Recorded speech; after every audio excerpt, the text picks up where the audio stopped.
अस्सलाम वालेकुम नाज़रीन, सनशाइन मॉर्निंग में आपकी होस्ट सालिहा नौरीन। क्या हाल चाल है जी आपके? मैं तो बिल्कुल ठीक, बहुत खुश, हमेशा की तरह फिट एज फिट।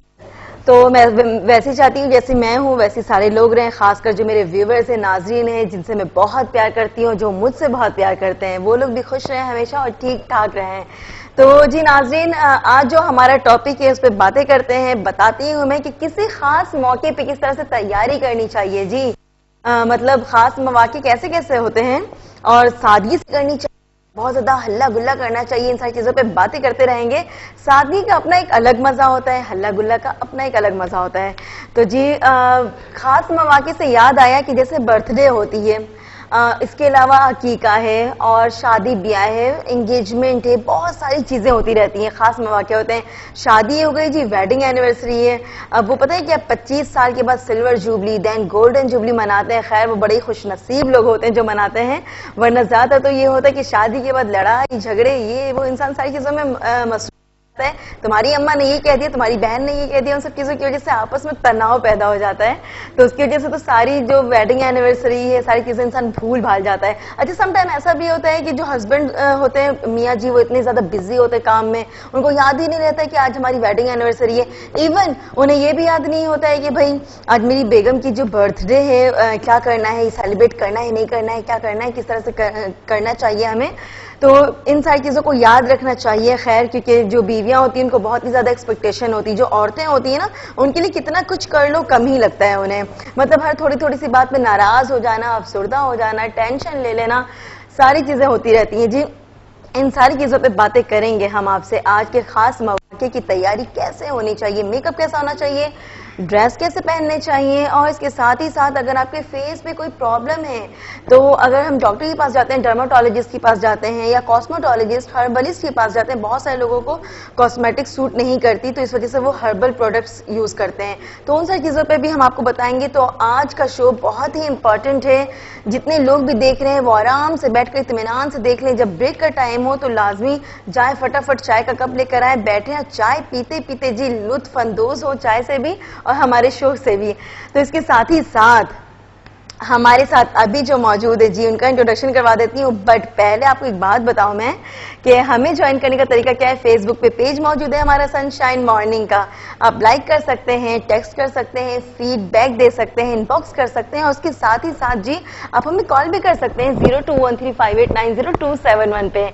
कॉल करें, हमसे बातें करें और हमारे गेस्ट से, हमारे मेहमानों से भी बातें कर सकते हैं जी आप। तो अभी हम जाते हैं डॉक्टर योगी वजाहत साहब की तरफ, क्योंकि जब खास मौके हैं तो उससे पहले अपनी तैयारी कैसे करनी चाहिए जी। अगर हमारा पेट बढ़ा हुआ है, आर्म्स बढ़े हुए हैं, या हम फिट नहीं फील करते हैं खुद को, तो उसके लिए फिट कैसे फील करना चाहिए, हम उनसे बातें करते हैं। अस्सलाम वालेकुम योगी वजाहत साहब, कैसे हैं आप? लगा बड़ा सा। मुझे एक चीज याद आ गई खास मौके से। संडे को आपकी भी बर्थडे है, उसके लिए तो happy happy returns of the day advance में इसमें से कह रही हूँ कि वैसे मैं आऊंगी वहां भी और डिनर किए बगैर नहीं आऊंगी घर, तो डिनर तो बनेगा ना वहां तो हमारे लिए। Very good. क्या मैं आपको उसकी तफसीलात बता देता हूँ। इंडस टेलीविजन नेटवर्क पे अब तकरीबन 16 साल से ज्यादा हो गए साथ देते हुए इनके साथ। इस दौरान हमने कुछ नई चीजें डाली, जैसे कोई तकरीब हो, मेरी सालगिरह 6 मार्च को जब मैं मनाई, तो मैंने एक सिलसिला ये शुरू किया था एक ज़माने में कि मैं उस दिन, जिस दिन मेरी सालगिरह हो, मेरे वालिद क्योंकि नहीं हैं, तो मैं ये करता हूँ कि उस दिन सीनियर्स को लेके पिकनिक पे चला जाना। अच्छा जी। मैं अपनी सालगिरह को, देखिए एहतमाम कुछ भी कर सकते हैं। अभी आपने बात की ना सादगी की और अल्लाह गुल्ला के साथ, डिसीजन आपके पास है।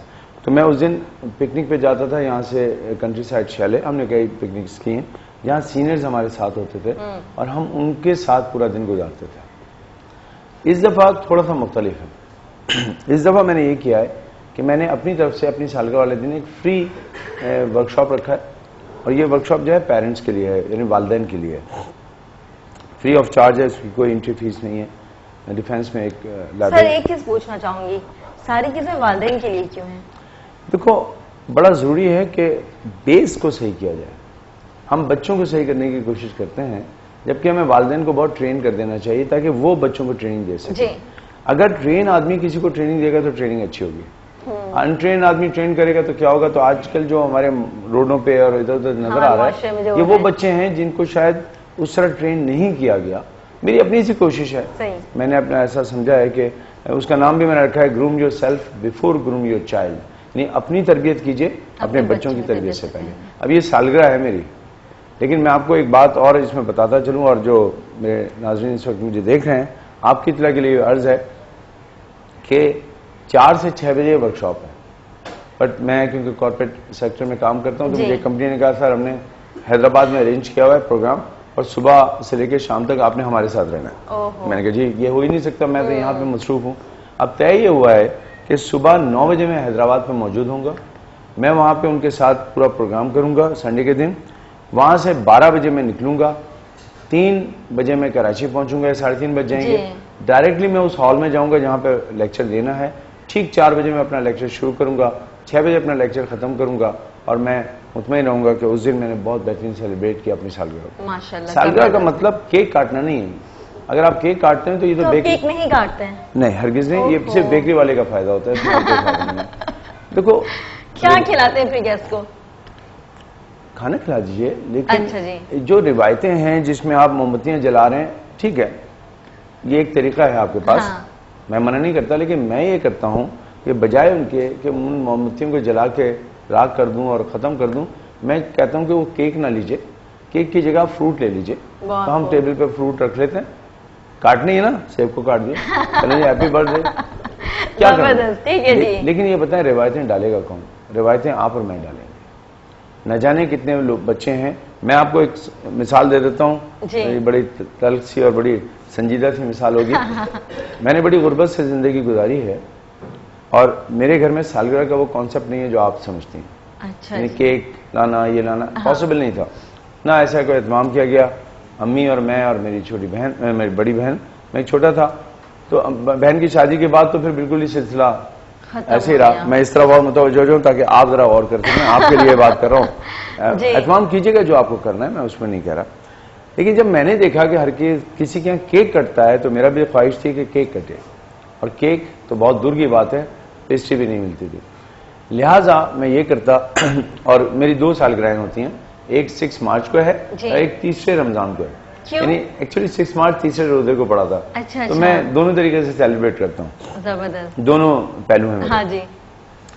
3rd रमजान को मैं ये किया करता कि पूरे पैसे जमा करने के बाद एक पेस्ट्री का पैसा मैं अपनी जो मोहल्ले की बेकरी है, क्वालिटी बेकरी, वहां चला जाता था पहले बेरे में, और रोजा खुलने के बाद फिर मैं वहां से एक पेस्ट्री लेता, उठाता और हैप्पी बर्थडे टू मी।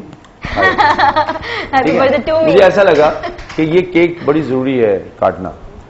पहली दफा तो मैंने ये किया होगा, तो जो अल्लाह खुश रखे जो ऑनर थे, उन्होंने कहा क्या कर रहे हो भाई, ये क्या किया तुमने? मैं जी मेरी सालगिरह, मैंने केक तो कटता नहीं है तो मैंने ये कर लिया। तो उन्होंने कहा अच्छा नहीं, एक और पेस्ट्री लो, ये हमारी तरफ से, ठीक है। उन्होंने दूसरी पेस्ट्री ले ली, 2 पेस्ट्री मिल गई खाने को। ऐसे भी नहीं था, मैं स्कूल में पढ़ रहा था कैप्टनशिप में। फिर तय ये हुआ, उन्होंने कहा यार बेटा एक बात है, 1 साल के बाद तुम्हारी सालगिरह आती है, लेकिन ये बात याद रखना, सालगिरह जब भी होगी पेस्ट्री तुमने यहीं से आके खानी है, और ये हमारी तरफ से। कई साल तक मैं वो पेस्ट्री उनके यहाँ से जाता और पेस्ट्री खा लेता था। मैं सिर्फ ये कहना चाहता हूँ कि हम बहुत बड़ी बातें कर सकते हैं, हम कह सकते हैं आप बहुत इंजॉय करें, ये करें, लेकिन ध्यान में रखिएगा मुझ जैसे बहुत से गरीब बच्चे भी शायद ये टेलीविजन देख रहे हों, उनका दिल न टूट जाए। लिहाजा हमें जब आप एहतमाम करें तो उस एहतमाम को अपनी चादर से ज्यादा न फैलाएं। ऐसा ना हो कि आपको पड़ोस में रहने वाला इसलिए दुखी हो जाए कि आपके यहाँ से जो खाने की खुशबू उठ रही है, जो हल्ला गुल्ला हो रहा है, उसके यहाँ ऐसा ना हो सके, उसके बच्चों का मॉरल डाउन हो जाएगा। लिहाजा जो भी करें अपने माशरे को ज़हन में रख के कीजिए, और इंशाल्लाह ऐसा करेंगे तो वो बच्चा भी जो यहाँ बैठा हुआ है इस वक्त, अब वो पेस्ट्री तो क्या केक भी खरीद सकता है, सब कुछ ठीक है। मेरे घर में भी अब जब सब बच्चों की सालगिरह होती है तो वो केक मंगा लेते हैं, मना नहीं है, मना नहीं है। लेकिन मैं मोमबत्तियों और इनको मना करता हूँ कि बिला वजह इसमें पैसे जाया मत करें। पैसा है, वो पता नहीं क्या क्या ऊपर से डालते रहते हैं, और थोड़ी देर के बाद भूत नजर आता है। तो छोटी चीजों से, बिला वजह की चीजों से, और ये पटाखे और जो फायरिंग और ये करने, इससे बचें, ताकि दूसरे लोगों का भी ख्याल रखिए। खुशियां उस वक्त और अच्छी लगती हैं जब आपको दूसरों को खुश करने का मौका। बेशक बेशक। ठीक है जी, थैंक यू सो मच। मैं थोड़ी सी खुश बात थी संजीदा बात थी वो कर गया हूँ। हाँ, नहीं अच्छी बात है, हमारे व्यूअर्स को पता लगना चाहिए सब कुछ। तो सर यही मैं चाह रही थी कि अगर कोई खास मौके की तैयारी कर रहे हैं हम, तो उसमें क्या ये भी जरूरी है कि अपनी बॉडी को फिट रखने के लिए भी कोई तैयारी करें, फिट रखें हम, तो कैसे रख सकते हैं? बिल्कुल ठीक। और मैं यहाँ पे आपको ये बताता चलूँ कि जैसे भी कोई तकरीब होगी वैसे ही आपको अपने जहनी और जिस्मानी तौर पे अपने आप को तैयार रखना है।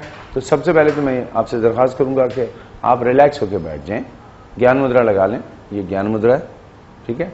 इससे ये होगा कि जो भी आप तकरीब कर रहे हैं जी, उसमें आपको जहनी सुकून रहेगा। तो मैं इसको नीचे की तरफ ले आता हूँ ताकि आप आराम से देख सकें कि मैंने इसको कैसे रखा है। ये देखिए, आप पूरा मुकम्मल मुझे देख रहे हैं। मैंने बहुत ज़्यादा हाथ को खींचा भी नहीं है, सॉफ्ट रखा है।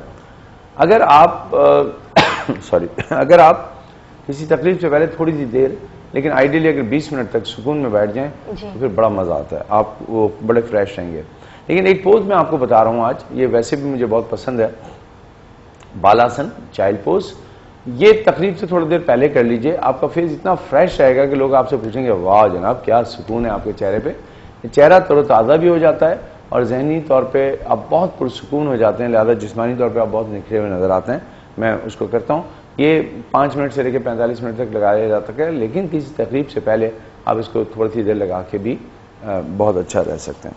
मैं इस तरह करूँगा कि आपको इस सिचुएशन में दिखाऊंगा ताकि आप मुझे पूरा मुकम्मल तौर पे देख सकें। मैं मैट पे थोड़ा सा तिरछा हूँ, आपको फिक्र नहीं करनी चाहिए, सिर्फ कैमरे के एंगल की वजह से, ताकि आप इसको भरपूर समझ सकें। ये वज्र आसन में बैठा हूँ, दोनों पैर एक दूसरे के ऊपर नहीं है बल्कि नीचे की तरफ है। जिन लोगों का वजन बहुत ज्यादा है उनको जरा दिक्कत होगी, जरा नहीं सर बहुत होगी। हाँ ज्यादा होगी। हल्के हल्के नीचे डाउन किया और बहुत उठने नहीं दिया, ये हिस्सा साथ लगा रहे तो अच्छा है। नीचे की तरफ गए, अपने बॉडी को ढीला छोड़ दिया और बिल्कुल पुरसुकून रहना है।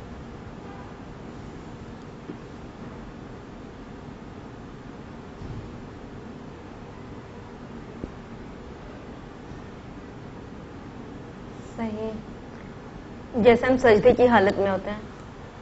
हाँ, यही वजह है कि जो लोग तवील सजदे करते हैं और सजदे करते हैं उनके चेहरे पे एक नूर भी होता है। माशाल्लाह। ये नूर जो अल्लाह सुब्हाना ताला देते हैं वो तो होते ही होता है, लेकिन फिजिकली कोई भी शख्स जो इस तरह जाएगा, एक्चुअली इसके पीछे योग की फिलॉसफी है कि जब आप चाइल्ड पोज में जाते हैं, बालासन में जाते हैं, तो 1 सेकंड के 30,000वें हिस्से में आपका जिस्म ये तय करता है, ये पूछता है कि ऐसा सबसे पहले कब हुआ था। हम जब माँ के पेट में थे तो हम तकरीबन इसी तरह फोल्ड थे। जी बिल्कुल। लिहाजा उस वक्त जो सुकून हमें था, जो चैन हमें था, कोई फिक्र नहीं थी, कोई फिक्र फाका नहीं था, कोई मसला नहीं था, कोई बर्थडे की तैयारियों का मसला नहीं था, कोई हमें किसी तकलीफ का मसला नहीं था, ट्रांसपोर्ट का तो मसला ही नहीं था, अम्मी जहाँ जाती थी वहां खुद ही चले जाते थे, ठीक है ना। और फिर कोई दुख नहीं था, किसी अपने ने हमें उस वक्त तक दुख नहीं दिया होता, बल्कि अपने तो इंतजार कर रहे थे कि भाई वजह साहब आप आए तो इस्तकबाल करें। एक अच्छा माहौल था, जहनी तौर पे हम बहुत पुरसुकून थे। जैसे हम चाइल्ड पोज करते हैं एक चैन और सुकून आता है, उसके बाद आप जो भी मेकअप करें, जो भी आप स्टाइल अपनाएं, वो बहुत खिलेगा आपको, बहुत अच्छा लगेगा, ठीक है ना, वो खिलेगा आप पे। अच्छा, इसमें जो पोज है इसको एक दफा करके आप छोड़ दें अपने आप को, 1 मिनट तक भी आप इसमें पड़े रह सकते हैं, ठीक है। तो इस तरह आप ये कर लेंगे। अब मैं यहाँ पे अपने आप को दोबारा इस तरह करता हूँ ताकि आप देख सकें कि मैंने इसको कैसे किया था, और ये आपके लिए है ताकि आप स्क्रीन पे देख सकें कि मैंने ये खुद एक ही आसन इतना इंपॉर्टेंट है कि अगर आप ये कर लें तो आपको किसी आसन की जरूरत नहीं पड़ेगी। गहरी सांस ली और सांस निकालते हुए अपने आप को छोड़ा। अभी मेरे हाथ टाइट हैं लेकिन इसको ढीला छोड़ना है। झुकते हुए अपने हाथ को टाइट कर देना है, मतलब मुट्ठी बंद करनी है नहीं, उसके बाद ढीला छोड़ देना, ठीक है।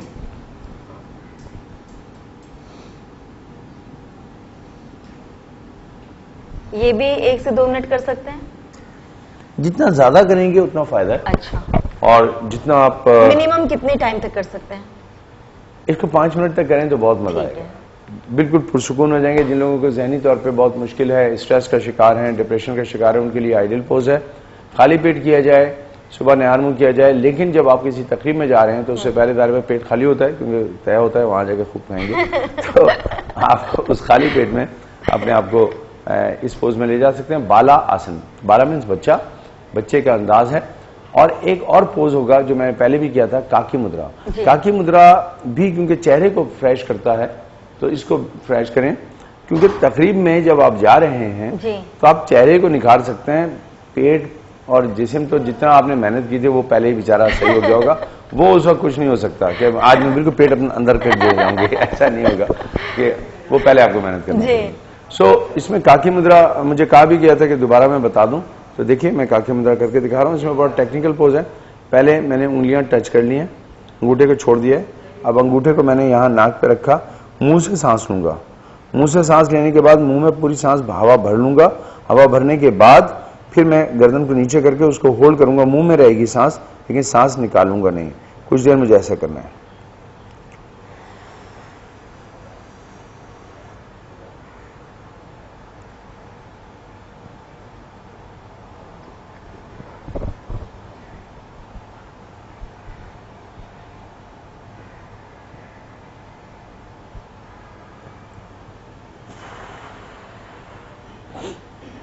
एक दफा इसको और करूंगा लेकिन साइड से करूंगा ताकि आप इसको समझ सके। मैं इसमें थोड़ा सा एक और पहलू डाल रहा हूं ताकि ये और टेक्निकल हो जाए और ज्यादा आपको बेनिफिट दे। अगर आपके पास वक्त है तो आप इसको नीचे झुक के बालासन के साथ मिला के भी कर सकते हैं। अच्छा अच्छा।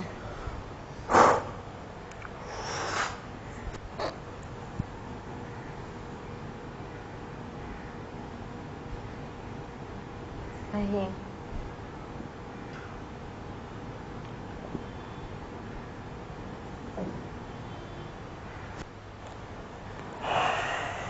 ये चेहरे को एकदम लाल कर देता है और ये चेहरे की ताजगी के लिए बहुत अच्छा है। लेकिन इसके साथ साथ जो अहम तरीन चीज है, किसी भी तकरीब में जाइए, जहनी तौर पे अपने आप को बेहतर बनाइए। उस तकरीब के साथ देखें, बहुत से लोग हैं तकरीब में जाते हैं और चिड़चिड़ापन और अपनी नेगेटिविटी, भाई मैं कल इतना मुश्किल हो गया, कल ऐसा हो गया, ये हो गया। तो मैं एक मिसाल दे रहा था अपने स्टूडेंट्स को कल कि अगर मैं चाहूं तो मैं संडे के दिन को इस तरह रिप्रेजेंट कर सकता हूं कि भाई बहुत ही हेक्टिक दिन होगा वो मेरा, मैं तो सोच के परेशान हो गया हूं कि सुबह हैदराबाद और कराची और ये वो, मैं अभी से घबराने लगूंगा। हाँ। लेकिन मैं कह रहा हूँ वाओ क्या दिन होगा मेरा, सालगिरह के दिन में मजे करूंगा, पहले हैदराबाद। कितने लोग हैं उनको अल्लाह ताला सुभान ताला ने ये मौका दिया कि वो अब 2-2 शहरों में जाके कुछ काम कर रहा हूँ। मैं लोगों के लिए करूंगा, एक तकरीब है जिसमें मैं लोगों को सिखा रहा हूँ, पेरेंट्स को। वहां पे हैदराबाद में एक फार्मास्यूटिकल कंपनी के साथ में काम कर रहा हूँ, वहां पे भी ट्रेनिंग है, हेल्दी एक्टिविटी है, रनिंग, दौड़ना, भागना, और सब में हिस्सा ले रहा हूँ। सही। अगर आप चाहें तो चॉइस आपके पास है। तकरीब का बेहतरीन जो मैं समझता हूँ तैयारी है वो ये है कि तय करें कि इस तकरीब में आपको रोते हुए जाना है या हंसते हुए जाना है।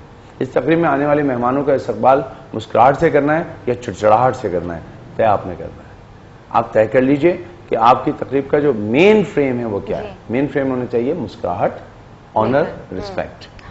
अगर आप ऑनर, रिस्पेक्ट को ज़हन में नहीं ला रहे, सिर्फ मदद के साथ, मैं आपके अल्फाज को नहीं ले रहा, मैं एक बात कर रहा हूँ, सिर्फ फोकस ये है कि जी मेरा आई शेड कैसे होगा, कपड़े कैसे होंगे, लानत फिर मेरी साथ साथी रहे, मुझे इनसे कोई गर्ज नहीं, मैं तो पैर की जूती समझती हूँ, लेकिन मेरे कपड़े बहुत अच्छे होने चाहिए, मेरा बच्चा, सारे बच्चे 0 लगने चाहिए, मेरा बच्चा बहुत अच्छा होना चाहिए। शौहर की कोई फिक्र नहीं, वो तो खैर है ही ऐसे, तो ऐसा वो है ही ऐसे, क्या वो अच्छे हैं बुरे हैं? बेचारे को कपड़े भी अच्छे पहने तो कोई फर्क नहीं पड़ता, लेकिन मेरा बहुत अच्छा। अगर ये स्टेट ऑफ माइंड है कि आपने तय कर लिया कि आने वालों की कोई रिस्पेक्ट ही नहीं करनी, तो आप कितनी भी अच्छी तकरीब कर दें, कितना अच्छा केक ला के रख दें, कितनी अच्छी चीजें रख दें, सब 0 हो जाएगा। सही बात है। रिस्पेक्ट बहुत जरूरी है और हमारे एशियन रिवायतों में मेहमानदारी एक बहुत बेहतरीन हुनर है, और जिस बहन या भाई या जिस घर में ये हुनर इख्तियार किया जाता है उसकी होने वाली हर तकरीब जो है कमाल की होती है। जबरदस्त। वजह साहब एक चीज और में जहन में आ गई थी आपकी बात करते करते कि अक्सर लोगों के ऐसा होता है जब जाओ किसी के फंक्शन में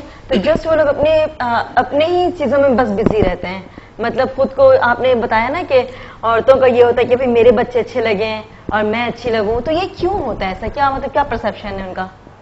देखिए, जो शख्स बर्तन की मिसाल है, जितना बड़ा बर्तन होगा उसमें उतनी चीजें डाली जाएंगी, जितना खाली होगा उसमें उतनी चीजें भरी जाएंगी। इंसान का जहन भी एक बर्तन की तरह है, ये खाली होता है, कुछ लोग इसमें अच्छी बातें भर देते हैं, कुछ को अपनी जात के अलावा कुछ नजर नहीं आता। क्या अजीब जमाना है कि लोग बुलाते हैं तकारीब में लेकिन ये भूल जाते हैं कि हमने बुलाया किसको। सही, ठीक है ना, वो ऐसे अजनबी बन के बस मसरूफ होते हैं। तो मेरे ख्याल से जो अच्छा लिबास पहनिए, लेकिन अच्छा लिबास से मुराद महंगा लिबास नहीं है। अच्छा लिबास से मुराद महंगा लिबास नहीं है। अच्छी गुफ्तगू कीजिए। इसका मतलब ये नहीं है कि आप बहुत कोई फलसफाना बन जाए। ऑनर दीजिए। जब कोई आता है तो आप अपनी तमाम मसरूफियात छोड़ के उसके इस्तकबाल के लिए उस जगह खड़े होना चाहिए जहां से कोई दाखिल हो रहा है। ये कोई तरीका नहीं कि मेहमान आके पूछ रहा है। मैं एक शादी में गया जी और सही टाइम पे पहुंच गया। एक अंकल साहब घूम रहे थे। मैंने कहा अंकल वो 4 बजे बुलाया था। कहने हाँ बेटा 4 बजे बुलाया था, लेकिन 7-8 बजे से पहले कौन आता है? जी क्यों? कहने आओ जरा थोड़ा कुर्सियां चेक कर लो। कुर्सियां तो रखी हैं। मैंने कुर्सियां चेक की, मैंने चावल तक चेक के देखे, जो होता है ना चावल गले कि नहीं गले, वो उस जमाने वही हॉल में पकते थे खाने। तो सर मजा आया होगा ना पहले जाकर? जी मजा आया, लेकिन सिर्फ ये हुआ कि जब वो बारात आ रही थी उस वक्त मैं जा रहा था, मुझे एक और भी काम था। सही बात है। मैं तो उसूली आदमी हूँ। जो आप 4 बजे बुलाया था, आपने कहा था कि हालात ऐसे हैं तो 4 बजे आएंगे, 7 बजे चले जाएंगे। 7 बजे लोग आना शुरू किए जब तक मैं रवाना हो चुका था। क्या तो बात है। कोशिश करें। और बहुत सी ऐसी तकरीबों में गया हूँ जहाँ पे मेजबान को ढूंढना पड़ता है। सबसे पहले आदत डालिए कि आप या आपके घर का फर्द उस जगह पे खड़ा होना चाहिए जहाँ इस्तकबाल करना है। सही, आप एक छोटा सा फूल दे सकते हैं, जरूरी नहीं कि फूल दें, मिसाल दे रहा हूँ, फूल दे सकते हैं, नहीं तो एक मुस्कुराहट तो दे सकते हैं। कोई हमारे घर में आया और हम उसका इस्तकबाल ना करें। पहले तकरीब में इस्तकबाल को तय करें, उसके बाद उसकी नशिस्त कहाँ उसको सही तरीके से बैठाना है, ये आपके जहन में होना चाहिए कि हम किन को बुला रहे हैं और उनकी निश्चित। वीआईपी कोई कल्चर नहीं होना चाहिए कि नहीं जी ये जगह जगह बजा सकती है, ऐसा नहीं। बट जो अजीज़ व क़ारिब में जो आपके सीनियर्स हैं, जो बड़े हैं, उनका मुकाम बहुत सोच समझ के उनको तकरीब में आगे की तरफ रखिए। जो बुजुर्ग हैं उनके लिए ऐसी जगह रखिए जहाँ पे जो ऊंच नीच ना हो, आराम से बैठ सकें या उनको सही तरीके से सर्व किया जा सके। बिल्कुल। वजह साहब ऐसा भी होता है कि कहीं जाना होता है, कहीं से दावत आती है तो बॉडी बहुत ज्यादा पेन कर रहा होता है, तो मतलब जाना भी बहुत जरूरी है और जिस्म में बहुत दर्द है, इसके लिए कुछ बताएं। वंडरफुल, बहुत अच्छी बात। पहली बात तो है कि नींद पूरी कर लें। किसी भी तकरीब में जाने से पहले इतनी तैयारी मत करें कि उसके चक्कर में आपकी नींद ही पूरी ना हो, इसलिए भी जिस्म में दर्द होता है और भाग दौड़ से होता है। लेकिन अगर ऐसा हो रहा है, आप किसी तकरीब में बैठे हैं, तो मैं आपको एक प्रेशर का एक पॉइंट देता हूँ। ये सबके लिए। मसलन आप जैसे आज मैं थोड़ा सा हल्का सा डालूं, कोई बात नहीं, चलता है, मैं मेहनत करता हूं। ठीक है आपकी? जी अल्लाह का बड़ा परवरदिगार। ये हाथ जो है, इसमें जो छोटी उंगली है, अगर मैं इसको जोर से दबा दूं तो मैं आपको यूं दिखा देता हूं। ये देखिए यहाँ पे आपको पता चल जाएगा, फ्रेम में ले आता हूं ताकि आप देख सकें।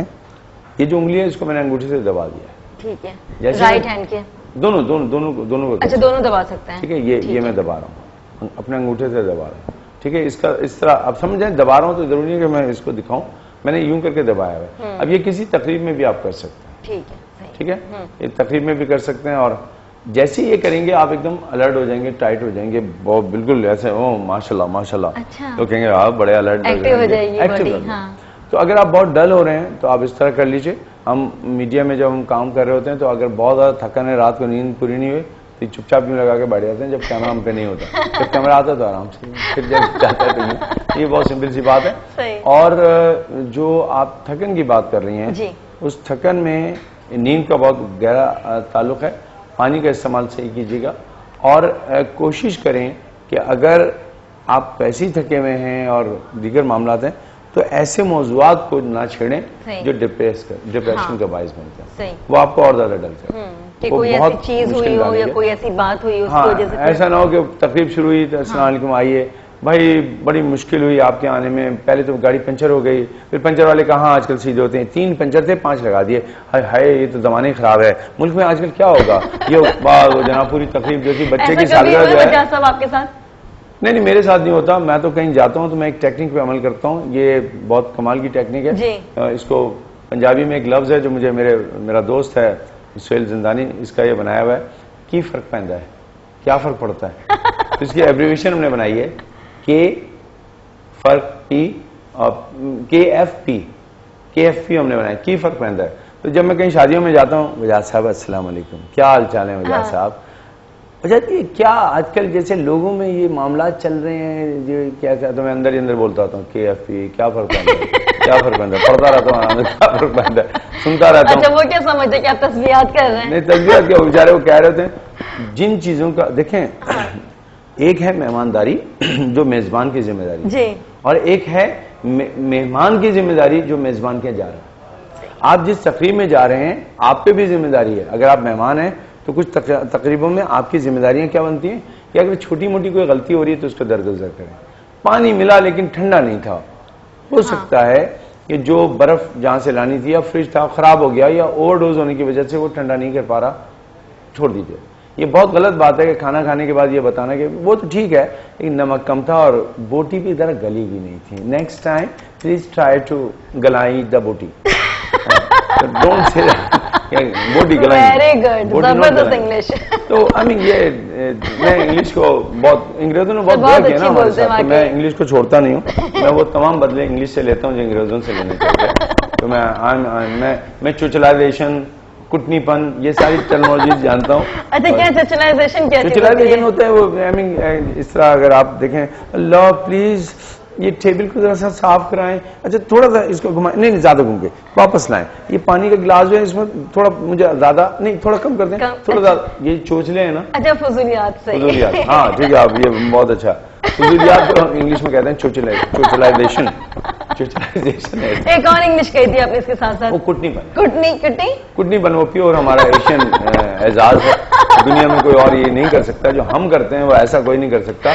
सब कुछ कहने के बाद भी, देखो बहन मैं किसी के बारे में कहना नहीं चाहता, तो मैं पहले आधे घंटे की बुराई कर ली हमने। हाँ, मैं किसी की बुराई में नहीं पड़ती, लेकिन ये तो बराबर वाली कमबख्त जब से आई है इतना तेज टीवी चलाती है कि मेरे तेज टीवी की आवाज दब जाती है, तो मुझे बड़ा बुरा लगता है। मैं ऐसा फिर खोलती हूँ आवाज। अच्छा नहीं, जहाँ सब कुछ लोग ऐसे करते हैं, तो अगर वाकई पड़ोसन ऐसी हो तो क्या करना चाहिए? दूसरों के सामने जाकर बुराई करनी चाहिए या उसको खुद समझाना चाहिए जाकर? देखिए, इसके मामलात बहुत साफ हैं। एहसास जिस माशरे से निकल जाए वहां पे लोगों को कहना पड़ता है। जिस माशरे में एहसास हो वहां कहना नहीं पड़ता। तो कोशिश करें कि आपके घर में किसी की तकलीफ का कोई पहलू ना हो। यकीनन फिर दूसरा भी नहीं करे। अपने घर को साफ करके दूसरे के घर के आगे कचरा रख देना, ये कोई सफाई नहीं है। अच्छा, जब भी तो लड़ाइयाँ हो रही होती हैं, गंदगी है। और लोगों में अजीब बात है, तकरीबों पे वही बात तकरीब की है, लाखों रुपए खर्च करेंगे, हजारों रुपए खर्च करेंगे, लेकिन जमादार को थोड़े से पैसे देने से डर लगता है। सुबह के वक्त कचरा गलियों में फेंक रहे होते हैं और वही लोग शाम को जब तकरीब करते हैं तो लाखों रुपए खर्च कर देते हैं। उस आदमी को देख के सफाई करें ना। गंदगी, किसी ने क्या खूब कहा है, वो गंदगी यानी वो जमादार या गंदगी उठाने वाले नहीं, गंदगी करने वाले तो हम लोग। सही बात, गंदगी तो हम करते हैं। तो ख्याल रखिए आपकी तकरीब में। और एक दो बातें जो मैं तसल्सल से कह रहा था, एक तो ये कि आने वाले का ख्याल रखें, जगह होनी चाहिए, मेहमान को ऑनर दीजिए। दूसरी बात, जब खाना खाएं तो दोनों का ख्याल रखिए। मेहमान को भी ये रखना है कि खाना ज़ाया ना हो, लेकिन मेज़बान को तकरीब के बाद ये ख्याल रखना है कि अगर खाना बच गया है तो उसको ज़ाया ना करें। चावलों को एक जगह, सालन को एक जगह और कटी हुई रोटियों को एक जगह कर दें और उनको थैलियों में डालें। और यकीन कीजिए आप रास्ते में निकलेंगे और आपको लोग मिल जाएंगे। प्लीज उसको ये समझ के कि हमने तो पैसे दिए हुए, ज़ाया करके मत छोड़ दीजिए। एक जमाने में हम अपनी गाड़ी लेके रात को निकलते थे और शादी वालों से खाना जमा करके फिर मैं गुलशन इकबाल में नदी के साथ एक आबादी है वहां तक दे के आता था। हम ऐसा बचा हुआ खाना मैं और मेरे दोस्त बहुत करते हैं। तो अभी आखिर में एक और बताता चलूं क्योंकि बात से बात निकल रही है, हमने एक और भी सिलसिला शुरू किया है। अगर आपके यहाँ तकरीब हो रही है तो आप एक काम करें कि कुछ खिलौने अपने लिए लें बच्चों के लिए, लेकिन कुछ ऐसे बच्चों के लिए ले लें खानदान के जिनको खिलौने नहीं मिलते। इसलिए हमने एक टॉय के नाम से एक एनजीओ बनाई हुई है जो टूटे हुए खिलौने जमा करती है, उसको रिपेयर करती है और फिर बच्चों में बांट देती है। अगर आपके बच्चे की सालगिरह है तो उस दिन आप ये काम कीजिए कि आपके जो पुराने खिलौने हैं बच्चों के, वो खिलौने लाजमी तौर पर अपने बच्चों के हाथों से सुबह जाके बंटवा दें, ताकि शाम को जब तकरीब हो तो उन बच्चों की दुआएं आपके साथ हों जिन बच्चों के लिए आपने अपना काम किया है। सही, ठीक है जी, बहुत बहुत शुक्रिया वजाहत साहब आपका। और आपकी बर्थडे तो उसके लिए मैंने आपका एडवांस में कह दिया जी। अल्लाह पाक आपको मुबारक करे आपकी बर्थडे। जी नाज़रीन, यहाँ पर हो चुका है जी हमारा ब्रेक का टाइम। हम जाएंगे ब्रेक पे, बट ब्रेक पे जाने से पहले एक बात बता दूं आपको कि ब्रेक से वापस जब हम आएंगे तो हमारे साथ होंगे जी हर्बलिस्ट मौजूद फराह नाज। वो आज हमें क्या बनाकर दिखाने वाली है, क्या बताएंगी, वो तो सरप्राइज रखते हैं हम, ताकि अभी अगर बता दूंगी तो सरप्राइज थोड़ा सा टूट जाएगा। मैं नहीं चाहती कि वो टूटे, आप लोग कहीं नहीं जाएं, देखते रहें, एंजॉय करते रहें। बहुत ही बेस्ट टॉपिक है, अच्छे अच्छे हम आपको सारी चीजें शेयर करेंगे आपसे। आपने भी करना है, कॉल करनी है 0213589027 पे, हमसे बातें करनी है, पूछना है कि भाई मौके जो होते हैं तकरीबात के, उसको किस तरह से उसकी तैयारी करनी चाहिए हमें। तो हम जाते हैं अभी ब्रेक पे, मिलते हैं छोटे से ब्रेक के बाद। आप देखते रहे, एंजॉय करते रहे जी इंडस विजन।